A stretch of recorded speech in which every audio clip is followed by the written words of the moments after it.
When you're working outside of the home, you know how precious summer evenings are. The longer daylight beats the winter blues of leaving home in the dark and then coming back in the dark any day, especially now that I have a 1-year-old who does not want to just hang out inside all day. That's why this time of year is the time I kind of start focusing on meals that are healthy and delicious, but don't require hours in the kitchen. Like in the winter, I'm happy to bake and be inside all evening, but with this sunlight, I just want to get outside. So today I'm going to show you what a week of dinners at our house looks like, and I hope that gives you inspiration to make your own simple, delicious summer meals, but meals that won't keep you stuck in the kitchen. So normally we make hot chicken on Sundays, but Sunday was so pretty we decided to grill out this past Sunday, and then the hot chicken was on Monday night. So for hot chicken, you can find this recipe on rainyrobinson.com, and I can link it in the description box. But it's really easy. The recipe looks complicated, but the more you make it, it's so simple. You can use either an egg wash or sour cream to kind of coat the chicken so that then the breadcrumbs stick really evenly. And then while they're baking, I mix up the sauce to put on top. So it doesn't take a lot of time. You just have to kind of do a little bit of it while the chicken's baking. And we like to serve this with potatoes. I used to also serve it with a salad or green beans, something green, and that would still be my preference. But honestly, just to make it easy, a lot of times this is just with either chips or French fries that we cut it out of potatoes, obviously, and put oil on them and then oven bake them. And a trick that I learned was oven bake them with the oil, but don't add the salt until after they're baked, and they are actually crispier. So it's great.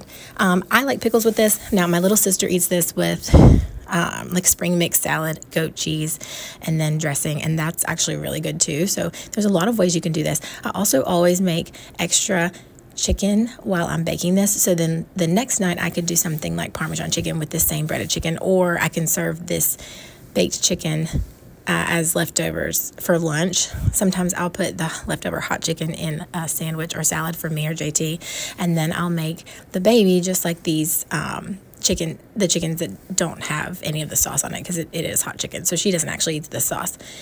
She'll just do the breaded strips of chicken, and I can cut that up. So this is kind of what that looks like, and we put her food on here too. And then for Tuesday, we did zucchini lasagna. Again, this is on rainyrobinson.com, and I can link that below.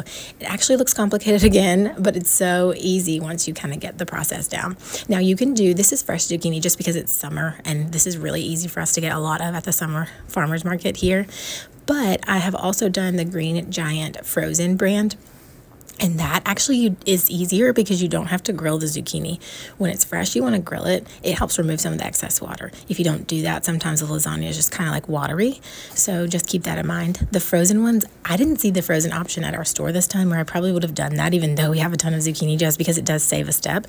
But what I love about this one is it makes a lot of food. So it's also something that we can eat later on in the week when we just need leftovers, or even the next week. I'll sometimes take half of it, freeze it, and put it in for later on down the road. I also like that it doesn't require a bunch of stovetop time. It's one of those that you can just mix up, put in the oven, and then do something else while it bakes, and then come back to it for dinner time. You can also use regular lasagna noodles, and that works out totally fine in this recipe as well. The next day we did Alfredo with chicken, and I had this sofrito mix from Trader Joe's. It's really good, so if you run across it, definitely have that. It's not necessary, but it makes it really good. For this, I used chickpea pasta. I like to use chickpea pasta a lot of times because it's just higher protein and higher fiber than regular pasta. But again, there's nothing wrong with just subbing this with regular pasta. That's totally up to you. This I found at any grocery store. I just started with cooking the pasta on the stovetop at the same time that I was cooking the chicken. Now, if you really needed to do something, I've also just put this chicken in the oven and let it bake. And so you can really do either one of those. I just find that the stovetop was easy this time. So I started there. And then Alfredo sauce is actually super simple. So if you've never made that before, I would encourage you to try. I always like to think of these recipes started when some woman with 8 kids was like, how do I feed my kids? So she put butter, cheese, and milk together and was like, this is great. I do always like to add a green vegetable to it. So we did broccoli here, and I just oven roasted that as well.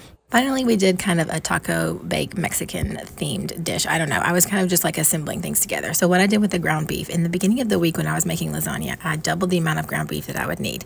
I split it in half, added Italian seasoning to the first half and Mexican seasoning to the second half, so that later on in the week when I was making this Mexican dish, I would really just have to assemble it and not have to do the whole meat process again. And that really helped save time on this one too. That's it for this week. Usually one day of the week we'll end up doing leftovers from whatever we had. And if I don't use them, then I'll just freeze them for the next week to make it easy then too.